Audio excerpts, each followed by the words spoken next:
I'm Dana Garcia, and I'm working with Melissa Galarza and Sherry Johnson from the LD12 board in putting Tukee Talks together. We are excited to have special guests tonight, Martín Quezada, who's running for the Arizona State Treasurer, and Sandra Kennedy, who's looking to be reelected to the State Corporation Commission, and Bridget Bellavigna, who's candidate for current constable and candidate to be elected as the Kyrene Justice Precinct Constable. We are excited to have these guests tonight, and we really want to spend the majority of the meeting focused on our guests. So I just want to go through a couple of quick guidelines before we get started. And that one is that we ask that you please keep yourself muted during the talks. And then if we do encourage questions for the candidates. So if you would put your questions in chat, we will get those asked and hopefully answered. The format is going to be that we'll give each candidate about 5 minutes to talk about themselves and their campaign and why they're running, things like that. And then we'll open up for probably about 10 minutes each candidate for questions from our viewers. And then we'll have a little fun, play a little trivia so that you can learn things that hopefully you didn't know before about these candidates. So with that, I think we will get started. And so I am happy to introduce Martín Quezada, candidate for the Arizona State Treasurer. So it's all yours, Martín. All right, well, thank you, everybody. It's great to be here. It's great to talk to you all. My name is Martín Quezada. I serve the people of Maryvale and Glendale in what is Legislative District 29 right now as their state senator. And I'm also a school board member in the Pendergast Elementary School District Governing Board. And I am your Democratic nominee to be the next state treasurer. I'm excited to run for this office. This is an office that is evolving very quickly in history right now. We are at a unique place in history where this office is becoming more important. This office is becoming very politicized, and it's becoming very weaponized by the radical right wing. They are definitely taking this office, taking control of this office in all the different states and trying to really radicalize and weaponize the investment of the people's money in this office. And Arizona is at the forefront of that effort right now. Our current state treasurer is leading that effort. She's weaponizing the investments that she has control over, and that's over $56 billion worth of investments. And she is choosing to make political decisions with the management and the investment of that money, rather than investments that are in the best interest of the taxpayer. Investments that are going to keep your money safe, that are going to keep it liquid, and that are going to keep it, or that are going to give you a good return on your value. She's ignoring all of those classic, traditional, professional financial principles and instead investing in a political ideology instead. And the big one right now is the fossil fuels industry. She's pushing against any corporation that is looking at climate change as a legitimate issue, and that are trying to take steps to combat climate change and to make their sustainability more stronger, to make their energy production greener, and to increase their recycling, and to moderate their use of water. Everything that corporations are trying to protect the planet that they live in, she's pushing back against them. She's taking money away from them and investing them into ones that are faithful and loyal to the fossil fuels industry. So that's what we're up against. We have an opportunity to do a lot better with that. We can invest in things that reflect our values. We can invest in things that really further what is going to help our community be successful, be stronger, and be healthier.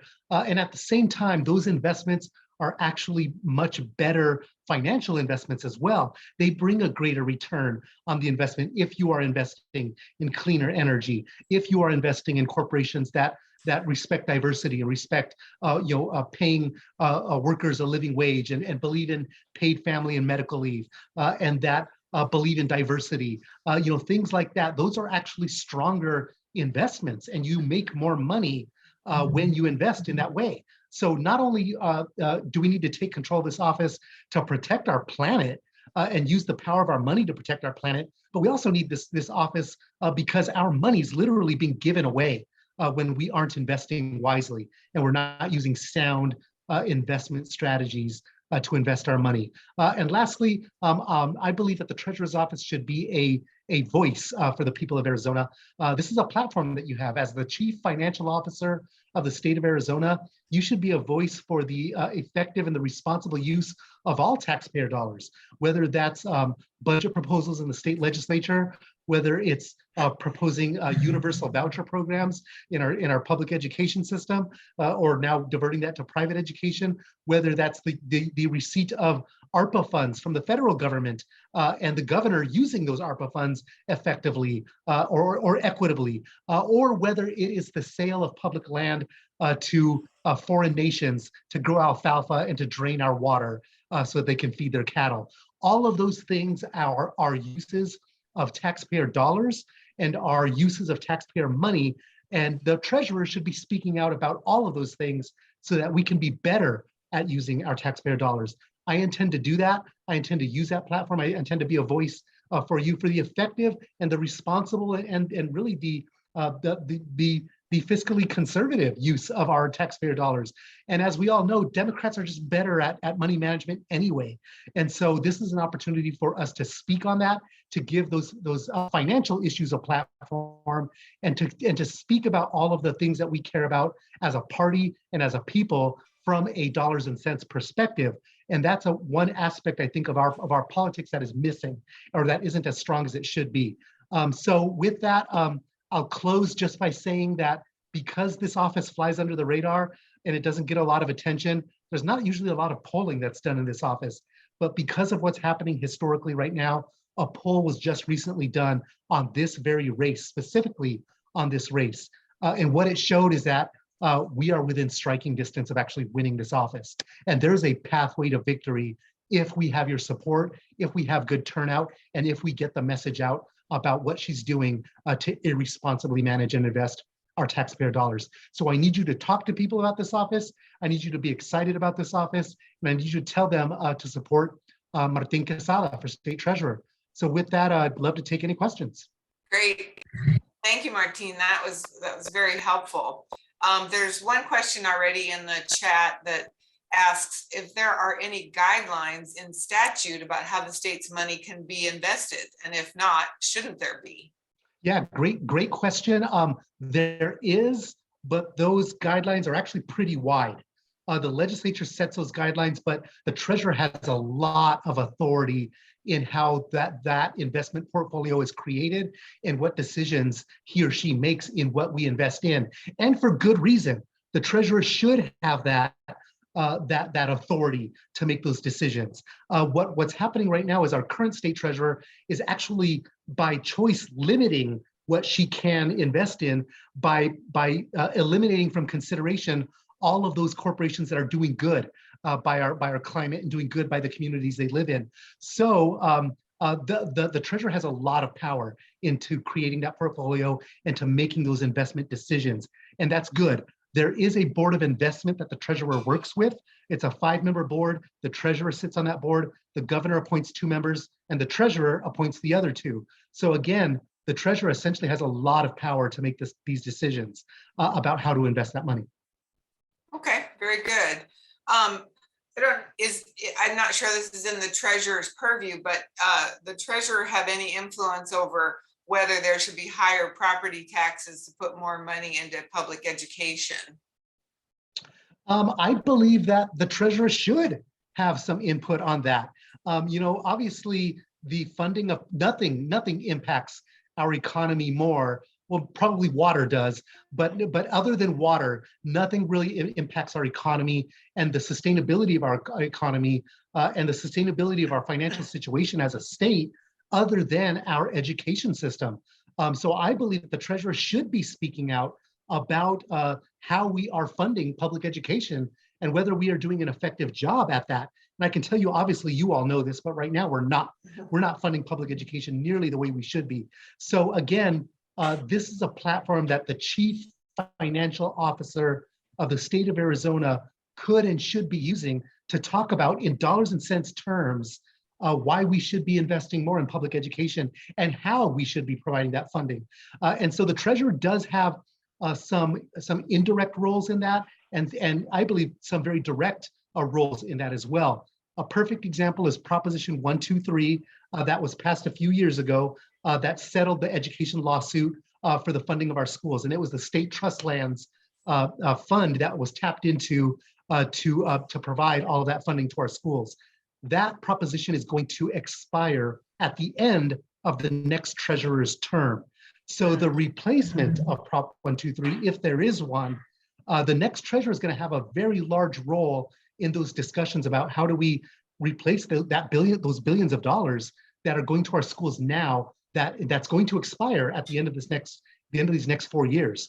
So I believe the next state treasurer, because the state trust lands is playing a big role of that proposition, this next state treasurer is going to have a big role in that discussion. Very good. The next question has to do with, are there any requirements around disclosure of what investments the treasurer is making? Yes, and obviously there are requirements for that, and it's kind of up to the elected official that's in that office to abide by those transparency requirements or not. And I can tell you right now, go to the treasurer's website. It is not very transparent at all. All of those figures and all that data is there, but you've got to dig for it, and it's going to take you a long time to find it. And then once you find it, it's going to take a long time just to be able to sort through it and make any sense of it. I believe that there's much better ways we could be presenting that information to the public and making it much more transparent, so you know exactly what we are investing in. The reason why it's not transparent now, she doesn't want you to know what she's doing with your money. There's almost $2 billion invested in Facebook and Amazon right now. There's a lot of money invested in fossil fuels. There's money invested in the gun manufacturers. There's money invested in the private prison industry. There's money invested in corporations that are supporting the fossil fuels industry rather than supporting the efforts to combat climate change. So our investments right now are not furthering our values, and she's hiding that, and she's hoping you don't notice that, and she's hoping that this office continues to fly under the radar because of that, because she doesn't want you to know what she's doing with your money. Yeah, I think transparency is key here. So the question is, can you give a little background about your experience with investments and what kind of financial instruments you would likely use? Yeah, so the role of the state treasurer is investing of public money. And that's actually very different than the investment of private money. So you think a lot of people that go into typical finance roles or that have typical financial backgrounds, they usually go into the investment of private money, but not public money. Really, the only experts of the investment of public money are our public servants that are working as state treasurers, county treasurers, or city treasurers right now. Those are the only ones that really deal with public money. And that's a much different type of an investment strategy, and much different principles, and much different factors that have to be considered when you create that portfolio. So the reason I put that out there is because you need a mixture of a bunch of different areas to be able to be effective in that role. You need to understand politics. You need to understand the legislative branch. You need to understand the way laws are created. You need a legal background, which I have. You need to understand the laws, because these laws are constantly changing, both at the state level and at the federal level, in terms of what you can invest in. And then you also need that financial background as well. So you need a mix of all three of those types of backgrounds in order to be effective. I've got those backgrounds. I've been working in the state legislature, obviously, for 10 years. I've been a practicing attorney in our state and our federal courts for the last 14 years, I think. And I've been managing multi-billion-dollar budgets at the legislative level and multi-million-dollar budgets at the school district level for the last decade plus. So I know how to work these the handling, the management, and the investment of public money. And so again, the priorities that you have for public money investing are different than they are for private. You can't be as risky in the public fund investment. You have to have a higher level of liquidity in these types of investments, and safety is a much higher priority as well. So I've got all of those backgrounds, and I hope that I've actually got more, I believe, than Kimberly Yee does, my opponent. Yeah. Okay. So how can we put more money into solar power? It seems like the state has moved away from subsidies for solar power until recently. How would you encourage more homeowners to invest in solar? Well, I think that you've got, is Sandra Kennedy on this call later? She is. That might be a good question for her. I will address a lot of that question. But what I will say is, from the Treasurer's Office, is making decisions about what's best for our planet in where we invest is something that is very much within the Treasurer's perspective. So investing in solar energy is something I believe we should be doing. And I think that we can be moving some of our investments away from the fossil fuels industry and more towards cleaner energy, things like solar. And really, those are the investments of the future as well, because that's the direction our economy is moving anyway. So those are going to be safer, wiser investments, and they're going to grow more profitable as time goes on as well. So from that perspective, from the investment portfolio, I can do a lot there. But I'll let Ms. Kennedy, Commissioner Kennedy, kind of talk about the rest of that later. That sounds great. So there was a documentary that the Arizona Republic wrote about last week about the Anti-Bds Law. First of all, if you could explain what that is and how the treasurer is a key person in that law. His question is, how do you feel about the BDS movement and Arizona's Anti-Bds Law? So help us learn about that.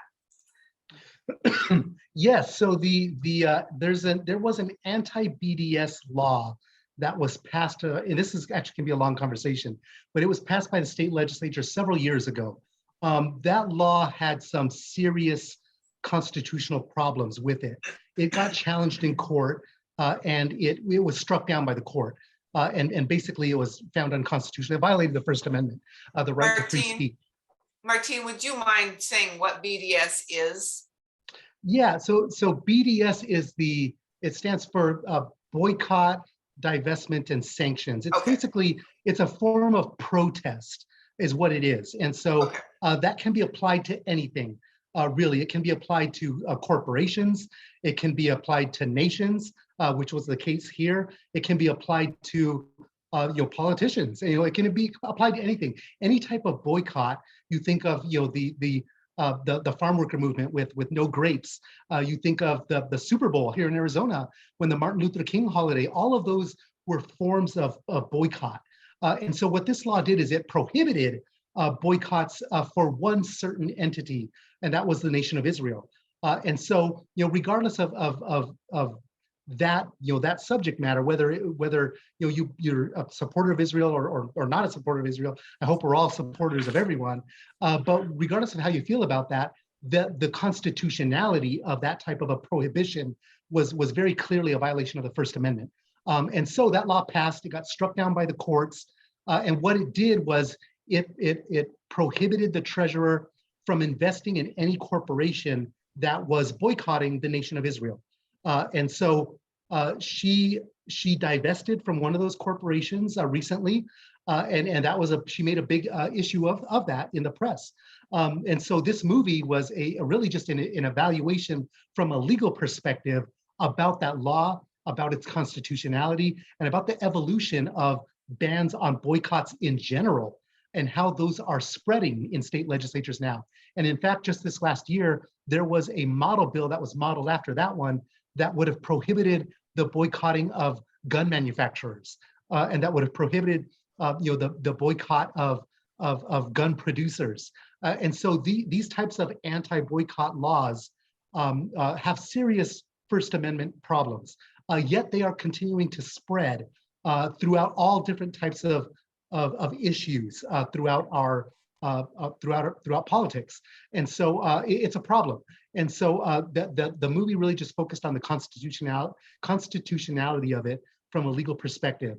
And so we have that law. There's a law in place now that really got around the court order. I believe that law is still unconstitutional. But what I would do if I was in that role, I would get guidance from the Attorney General about the constitutionality of that, and I would follow the law based on what the Attorney General told me I had to do. Even if if the law is in place, I have to follow the law. And so, regardless of how you feel, you got to follow the law. And so, unless that law gets struck down, you got to follow the law. So I think there's going to be folks who have more questions, and I know there's a couple in there that we didn't get answered now. So I would recommend that Martine, you put your contact information in there so that people could reach out to you to get those questions answered directly. If you don't mind, you or Rihanna, put your information in there. If you don't mind, because we will have to scoot along in terms of time, but thank you very much for the information. I think it's important to know about these offices that fly below the radar, because things happen that we aren't aware of, that we all need to be aware of, and we need to support you in your goal to be in that office. So we are happy to help. So if I saw your contact information. If people want to donate or get involved and help your campaign, please make sure you put that information in there as well. And what we'll do now is we'll do a little bit of trivia. So what I'm going to do, Martine, is I'm going to put your trivia, it's 2 truths and a lie, and we're going to put those up on the screen. I would ask you to read them. And when you are done reading them, we will let folks vote in chat to see if they know which one is the lie. And then we'll see who the winner is. The first person who identifies the lie will win a prize. And then we'll have you tell us a little bit about the information, including the lie, and then we'll go on from there. So we'll put those up now. Okay, go ahead and read those for us. All right, so 2 truths and a lie. Number 1, I once won a Ladmo bag on the show Wallace and Ladmo. Number 2, I once was a statewide weightlifting champion. And number 3, I started in politics by working at the Capitol as a staffer. So yeah, I'll let you guys all vote there. Okay, keep voting, everyone. Okay, Carol Blackman is our winner. Martine, you want to talk a little bit about that? About which one's a lie? All right, the one that is a lie is number 1. I was actually on the Wallace and Ladmo show. I was sitting in the audience, and the kid next to me won the Ladmo bag, and I was never the same after that. And so I was really disappointed about that, but I was that close, but I just missed it. The other 2 are truths. I did start my career as a staffer in the state legislature. I worked in the Senate for 1 year and the House of Representatives for 4 years. I staffed the Commerce Committee for the Democratic Caucus. And in high school, I actually won a statewide weightlifting competition. So I was a champion in weightlifting. Wow, that's pretty awesome. Good to know this stuff. I think it's good for people to get to know you. Thank you so much for joining us. I really appreciate it. And I know that everybody here will be doing their best to help get you elected. So thanks for joining us. All right, so we're going to move on to Sandra Kennedy, who's Commissioner Kennedy, I should say, because she is presently on the Corporation Commission and is looking to be reelected to that position. So Commissioner Kennedy, welcome. We'll turn it over to you. Good evening to everyone, and it is so good to be with everyone at Tukee Talks. I have been enamored with the name, and I have found it very intriguing. So I want you to know that I am glad to just be a part of Tukee Talks tonight. I have been, let me get situated here. I've been kind of, I guess, thinking about the number of years that I have served in state government, and the number of years that I served my community outside of state government, besides serving in the legislature for 12 years, 6 years in the House, 6 years in the Senate, and 1 4-year term on the Phoenix Union High School Governing Board, and then running for the Corporation Commission in, my first stint was in 1998, and I lost by less than 10,000 votes. And I was approached in 2008 to run again. And I thought, I'm not sure I really want to do that. And they said, well, we're going to talk about bringing solar to Arizona. I said, well, I'm all in. And in 2008, I ran as a team with Paul Newman, Sam George, and myself, and we were called the Solar Team. And 2 of us got elected. And it was probably the most rewarding time that I think I've ever had in politics. I got to the commission, and the first energy efficiency rule that the state of Arizona ever had, I helped to write that standard. And it was exciting to be a part of it. It was exciting to know that after implementing that standard, within 6 to 9 months of that standard being in effect, there were 9,000 jobs created for a first time ever rule pertaining to energy efficiency. And I was excited. I was excited about the number of jobs that were created and what we were going to do with the energy efficiency for the future of Arizona. I am glad to be running with Lauren Kuby. Lauren is, I call her the Energizer Bunny. Lauren is probably the most challenging and exciting person I have ever worked with and run with in politics. And I am really looking forward to serving with her on the Corporation Commission. Now, people say, well, what do you really do at the commission? Well, we do a little bit of everything. You think about this little known office that is probably the most powerful office next to the governor's office in this state, a 5-member commission who has the power to line sight, and that is what I consider economic development. So anytime a utility wants to increase their power by adding more lines to their system, that creates an economic boom. And that is what we do at the commission. So we have a utilities division, a hearing division, a corporations division. I call our corporations division the bank. That is the division. If you want to start a bank, if you want to start a business, it is the division where you leave or deposit your documentation to create that business. We have a securities division. So if you are an investor, you have problems with your investment, we're the place where you come to file your complaint. We also have a railroad pipeline safety division. And I'll talk a little bit about that tonight because we have in this state the 5th most dangerous railroad crossing in this state. And that railroad crossing is at 27th Avenue and Thomas.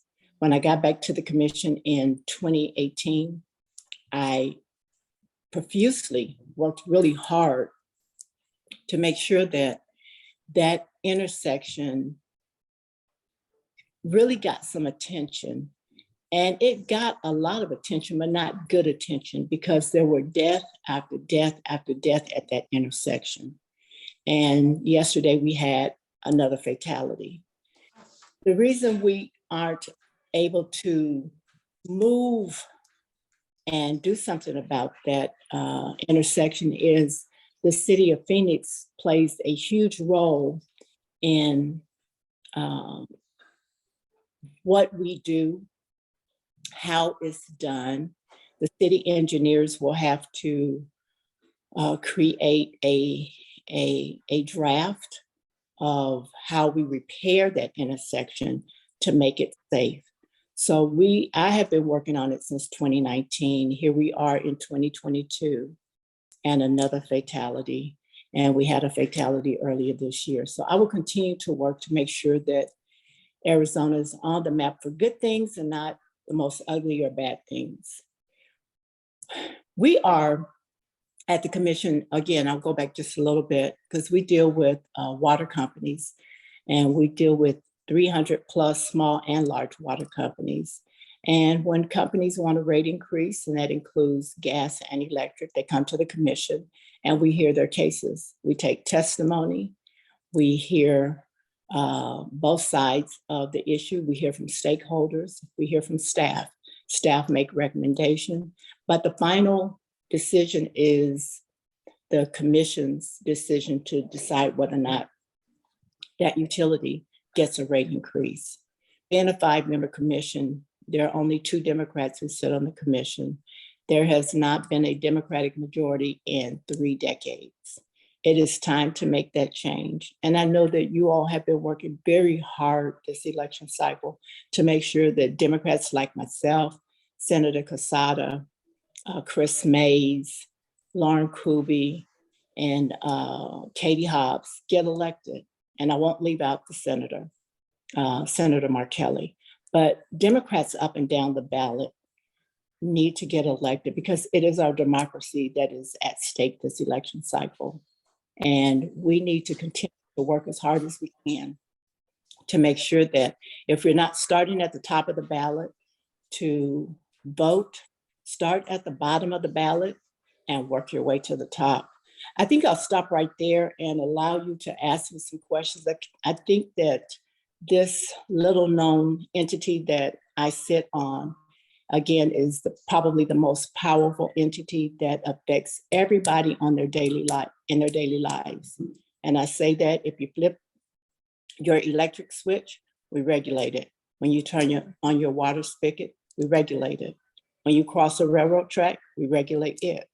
So help us, help Lauren and me get back to the commission, her to get to the commission. We want to make Arizona the solar capital of the United States. And we definitely want to make sure that rates are staying low. That is our commitment to the people of Arizona. So again, I thank you and I thank you for the opportunity. Okay, thank you so much. So there was a question when Senator Quezada was on about how can we expand the use of solar in our state. Can you provide some thoughts about that? I didn't hear, how do you expand solar? The use of solar energy in our state. Well, that is actually a great question. The commission has the authority and we have been challenged before. The first renewable energy standard was created in 2005.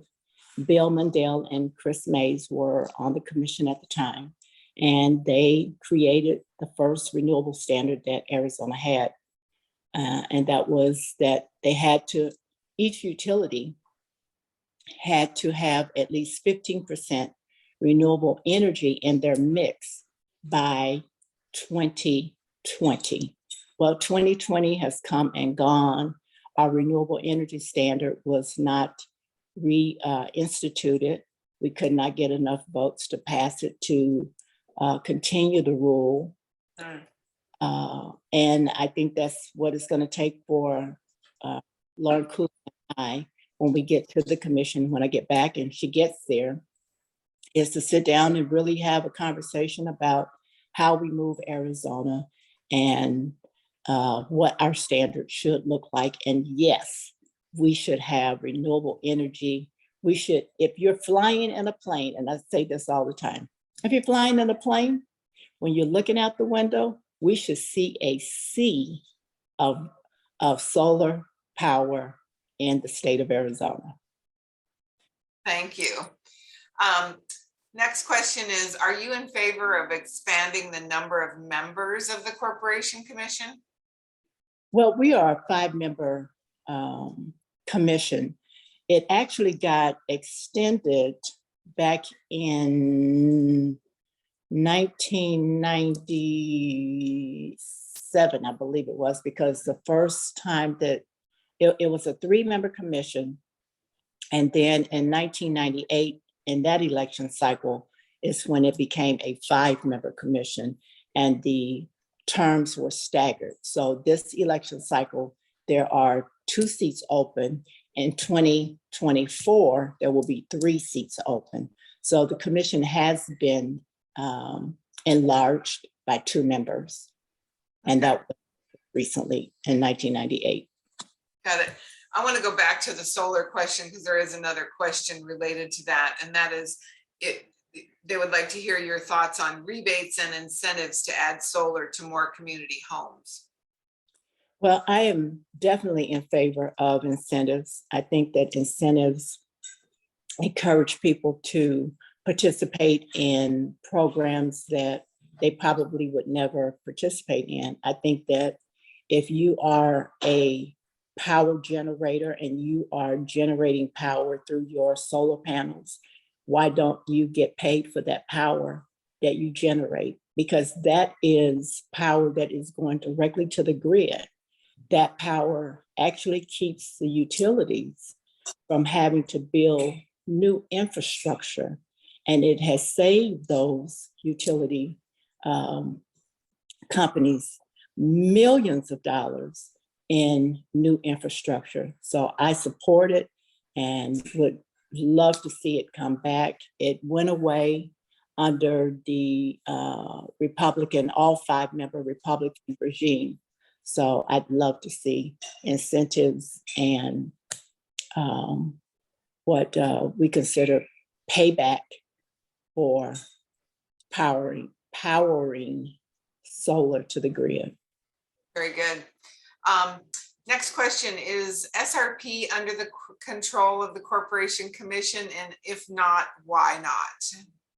Unfortunately, that entity, SRP, is not under the Corporation Commission. It is considered a kind of a municipality. So it has its own governing board. It has its own set of rules, and those rules are okayed through the legislature. So the legislature has more control and more power over SRP. But if you ask me, I don't think the legislature does anything to control SRP other than to allow the lobbyists to give them lots of money to do as they want them to do. Yeah, most of us in LD12 are under the auspices of SRP, so that's frustrating for sure. Next question is, what's your thoughts on putting small scale nuclear power plants into the mix? Well, you know, that has been, we've had a lot of talk about that lately, and it came up in our debate, and that is actually a technology that our 2 Republican opponents are pushing. And I can tell you that when we talk about nuclear, nuclear is more expensive than renewable energy. Renewable energy is the cheapest form of power that any utility can get.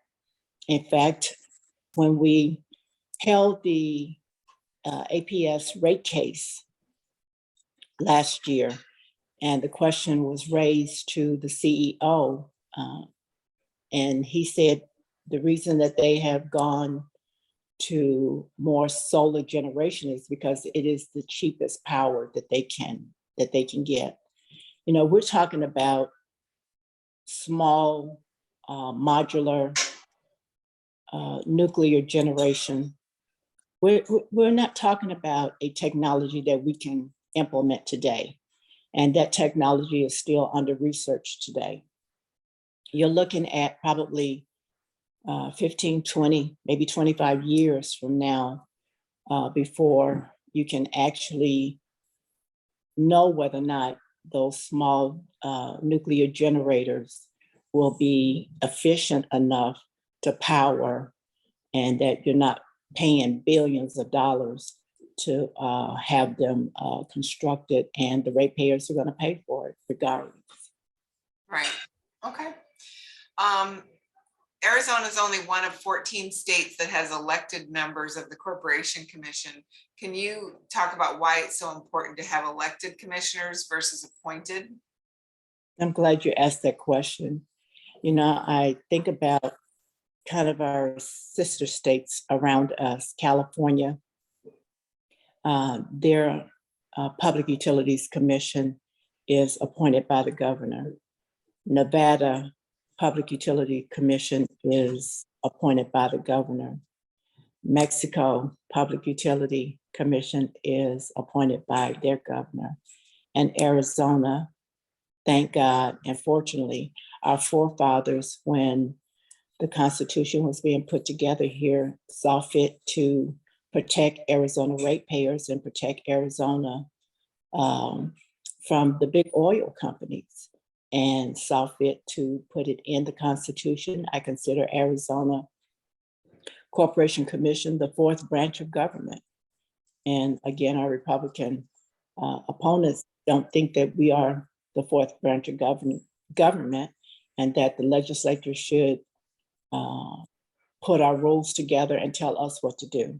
I believe that we are an entity that was created by the Constitution. We should abide by that Constitution, and we should protect the ratepayers as regulators, as saw fit by our forefathers. Thank you. So I appreciate the information. We're obviously not going to get quite to all the questions. So if you don't mind, again, putting your contact information in the chat, just so people can reach out to you directly if they still have questions that we weren't able to get to, that would be fantastic. And otherwise, we're going to move on and learn a little bit about you through Two Truths and a Lie.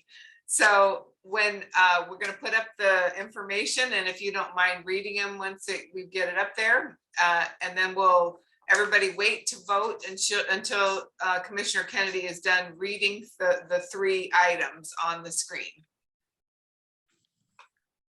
Okay. I was born in Oklahoma City, Oklahoma, number one.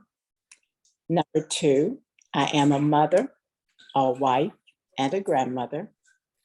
And number three, I moved to Arizona in the 1960s. Okay, who can identify? Whoa, wow, that was fast. That was, looks like Lisa Kilpatrick zoned in on that one. Talk to us about that, Commissioner. Well, I was born in Oklahoma City. And do I have to tell my year? You do not. Born in Oklahoma City, and actually moved to Phoenix in 1971. Very good. And I am a wife, a mother, and a grandmother of two gorgeous little babies. That is wonderful. I enjoy my babies, and so you know now that number three is the lie. Correct. So Lisa Kilpatrick is going to win a prize for getting that right. And I'd like to thank you for taking the time to come and talk to us.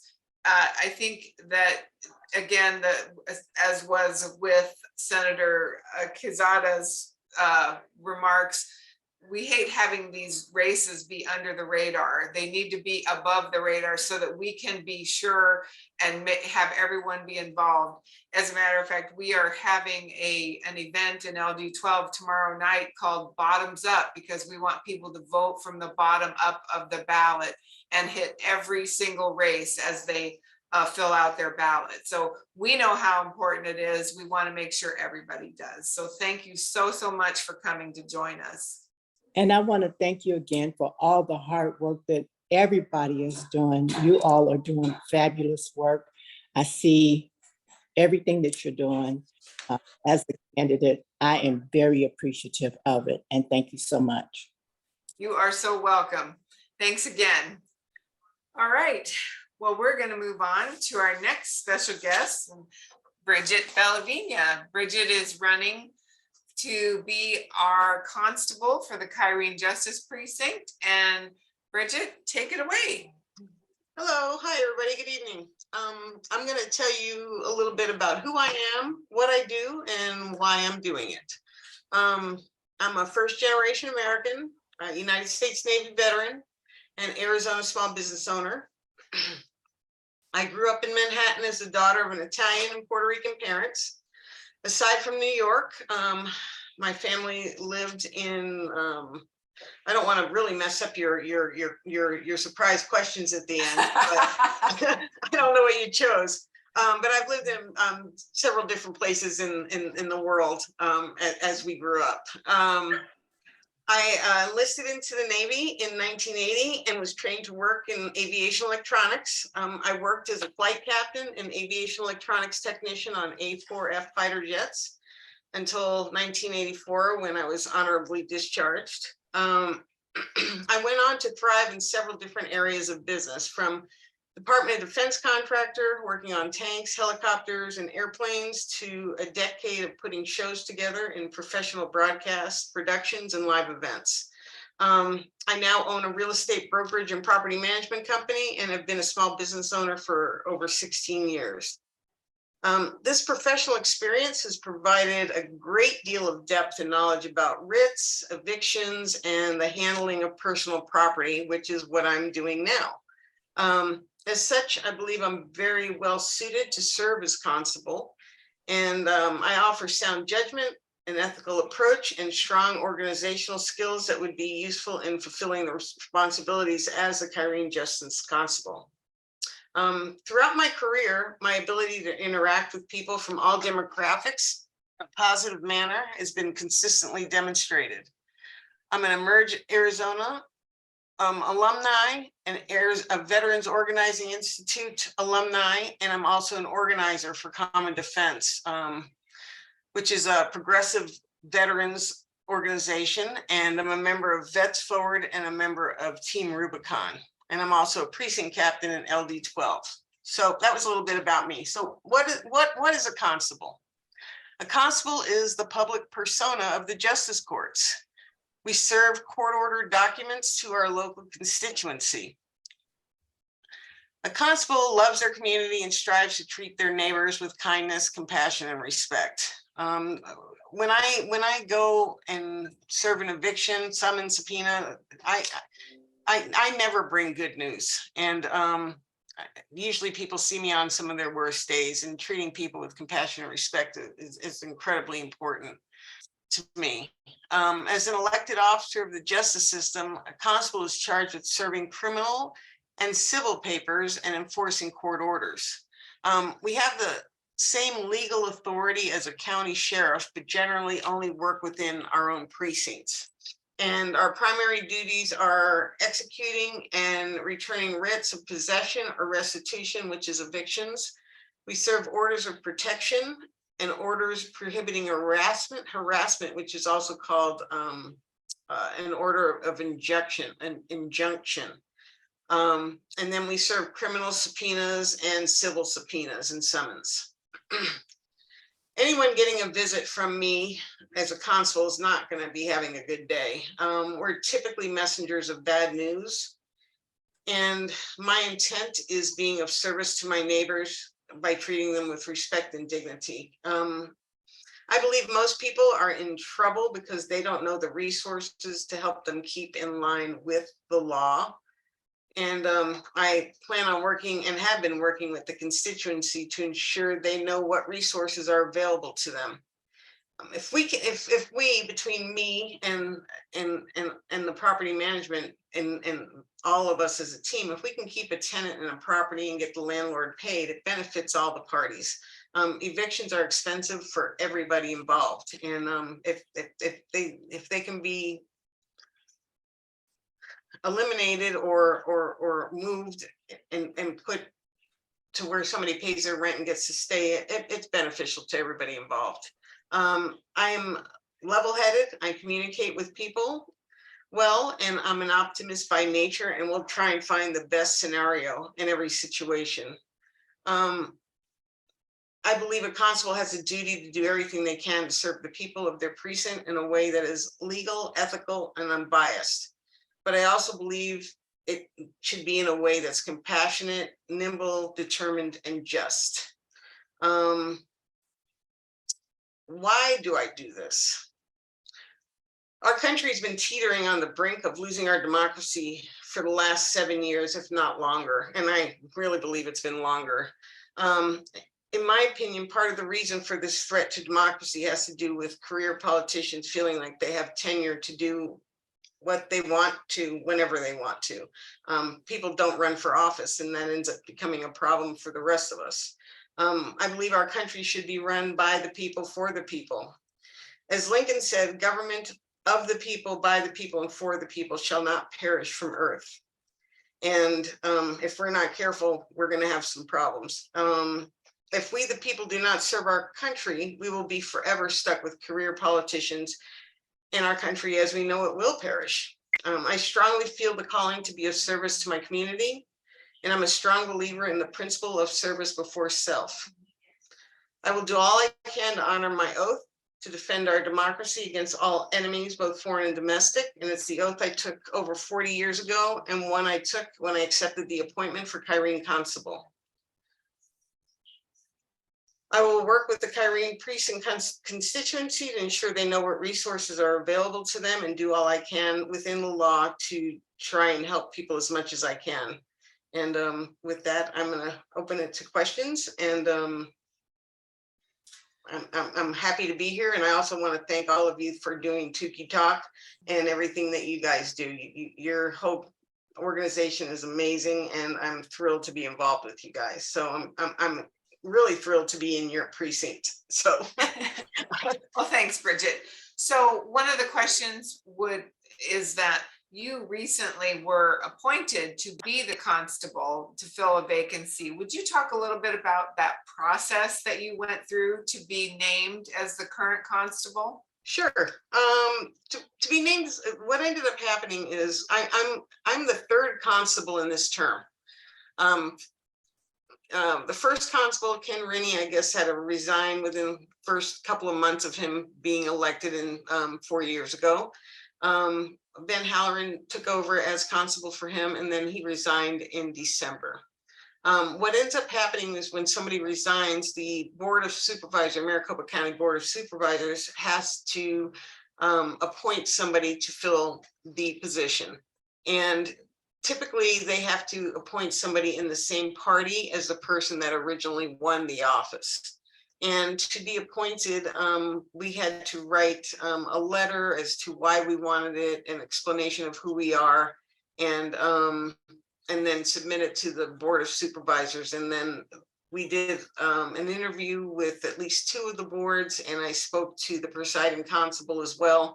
And then after that whole rigmarole, I got appointed in March. So that was about 3 months. I think I submitted my application to be appointed in November, the end of November, and it took until March to get appointed. So it was quite a process. Yeah, it sounds like it was pretty rigorous, and obviously you were selected, and so congratulations on that as being our current constable, and we'd like to see you stay there. Next question is, your opponent believes having a law enforcement background makes him qualified for this office. Can you talk about why that is not a benefit and what you believe are essential qualities of being an empathetic constable? Sure. That's a great question. Yeah, he seems to think that being a police officer is probably the most important thing in his campaign, or police reserve is what he is. And for me, I think that just, if having a police background was that important, then I think our powers that be, state legislature, Board of Supervisors, and all those other people would insist that a law enforcement background would be part of what is necessary in order for you to even run for this position. I mean, if you're going to be attorney general, you better be an attorney. but they're not asking that somebody that's the constable is going to be a law enforcement official. The other thing is or police officer. The other thing is that when I approach people, I don't have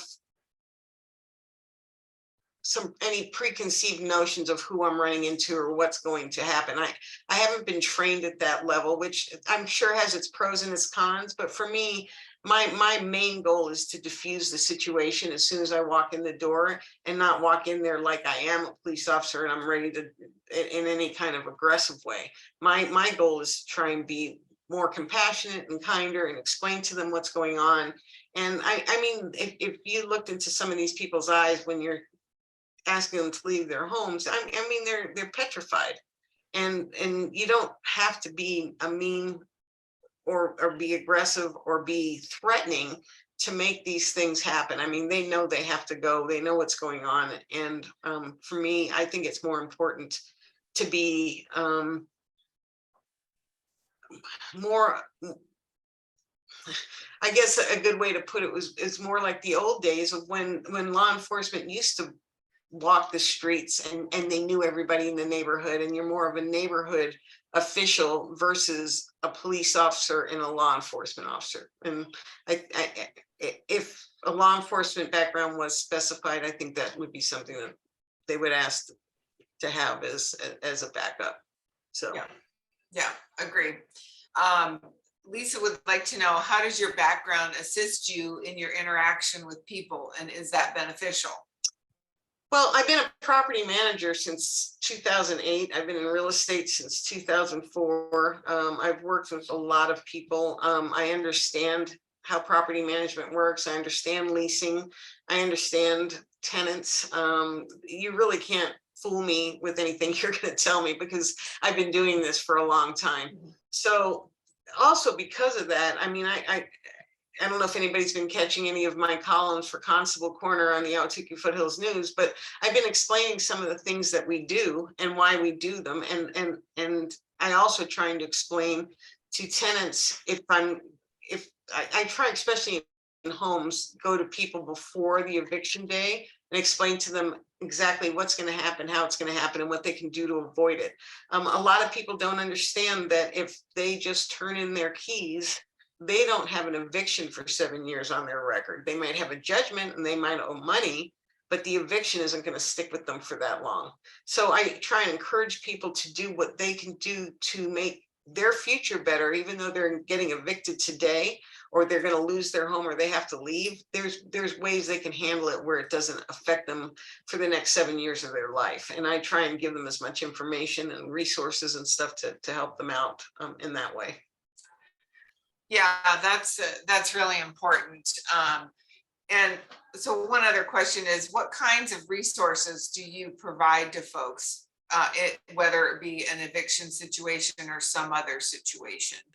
Well, I have a little card that I don't have one in front of me, but a little card on front and back that has all kinds of information on food pantries, veterans. I mean, we have a whole nother card specifically for veterans, trying to make sure they can get some help. I'm also a required reporter for Adult Protective Services. So if I think somebody's in some kind of trouble, I will call Adult Protective Services and try and get them help in that way. The resources have everything to do with food, economic, housing, shelter, mental health. I mean, I have sheets worth of information. It just depends on what the people have and what they're facing. If they have, a lot of times, if they have children, they'll get help quicker than if it's just a single adult or two adults living together. Children will make a huge difference. And then so will somebody being older or veteran. So I just have different resources that I hand out, and phone numbers, and I keep things on my phone. I can text them to them. I'll call, and I've actually even called and tried to get them help on the phone myself when I don't think somebody has the mental wherewithal to maybe start the process. Well, that's great. I think that's the kind of information that's critical, that people understand about what's different about you as a constable versus your opponent. So I really appreciate the fact that you took the time to come and join us tonight and help others understand that. So thank you so much for doing that. I know there will be other questions. And so Bridget, if you don't mind putting your contact information in the chat again, just so if people want to reach out to you, they can. I did see that you put on there, or somebody put on there that you're having a kickoff on Friday at the Hub. People are welcome to come and join to support you in your candidacy. That would be fantastic. And then we'll go on to some trivia and hopefully we didn't give it away. All right, so let's put up Bridget's two truths and a lie. So Bridget, you want to read those? Sure. Number one, I worked on fighter jets in the Navy. Number two, my father was an extra in the movie Goodfellas. And I'm Italian Puerto Rican, lived in Puerto Rico as a child, raised by a Jewish mom. Okay, put your vote in. I see Paul got in early. Well, Paul, I think you're right. Bridget, you want to explain? Yeah, but you got one is true and two are false. Okay, let's go ahead and tell us which two. Okay, the one that's true is I did work on fighter jets in the Navy. My father was an extra in The Godfather, not Goodfellas. And I am an Italian Puerto Rico, lived in Puerto Rico, and I was raised by a Jewish man, not a Jewish mom. Ah. My stepfather, who my mom got with when I was like 4 years old, that raised me, was Jewish. So. Well, I think that we are going to have to give out a couple of prizes then. So good information. Thank you, Bridget. I really appreciate it. Thank you. All right, so I think we're gonna give Paul and Mary Rothschild, Lisa, I believe, already won, so she's gonna get a prize anyway, but she did get the second one, so thank you. All right, so let's go on to the next slide, which should be the prizes. Melissa, do you want to do those? Oh no, sorry. Oh yeah, prizes first. So if Lisa Kilpatrick, if you want to put in chat if any one of these prizes looks good to you. A couple of these are, three of these are magnets. The Earth magnet, the Democrats are sexy, and then the Earth with the hands, those are all removable car magnets. The Regulate Dick Not Jane is a canvas tote bag, and the Black Lives Matter and Other Values list is a sticker. So Lisa, tell us which one you'd like. The Earth magnet, perfect. And then Paul, let's see. They forgot me. Oh no, Carol, pick yours. I like when she said the Earth magnet. Is You that the one want with the hands? Yeah, Or the Lisa, do you Earth- want the green one or the one with the hands? Yeah, no, I meant the Earth does not belong to us. Okay. Magnet. Yeah. Yep. Got Okay. it. And I'll do the Earth with the hands. Perfect. Okay. Paul?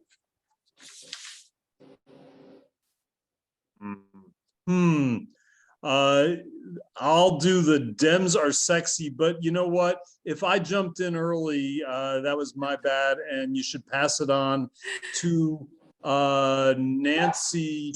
Nancy accidentally sent it to me privately, Nancy Fowley Quagan, and she was a few seconds after me. Okay, then great. Nancy, tell us what you'd like. Thanks, Paul.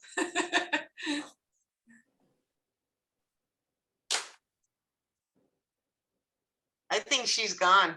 Oh, shoot. Well, She lost and she left. Okay, how about Mary Rothschild? Mute. I have to unmute. I'll take the Regulate Dick Not Jane. I was a women's studies director for years. I couldn't resist that. Yep, that's my favorite too. Awesome. Okay, so upcoming events. Tomorrow night is the Bottoms Up fundraiser for LD12 at the Hub Grill in Ahwatukee. I hope to see all of you there. The tickets, Sherry, do you want to talk about what the tickets include? Tickets include admission, appetizers, 1 alcoholic beverage, and raffle entry into the raffle. And we also have additional raffle tickets for sale. We are raffling off a champagne basket and also a local Arizona beer basket. And I put the link in to purchase tickets in the chat, but I'll do it again. Very good, very good. And then we've got another Tukee Talk on Thursday with Adrian Fontes. I'm sure everybody's going to want to hear from him, along with Alexandra Arboleda and James Peterson from the Central Arizona Water Conservation. It's very long. And then this weekend, there's a Letters to the Editor workshop. We hope you'll sign up for that. And then next week on Tuesday, we also have Tukee Talk with Julie Gunnigal and Yelenia Aguilar de Martinez and Ben Graff, also from the Water District Board. So hope that you all will join us, and thanks everybody for attending. We'll see you next week. Oh, important dates. I almost forgot. Don't forget, voter registration deadline is the 11th of October. Early ballots are on their way to you as of the 12th. The 1st of November is the last day to mail those ballots back, and the election is on the 8th, where Democrats are gonna win. So thank you, everyone. We'll see you soon.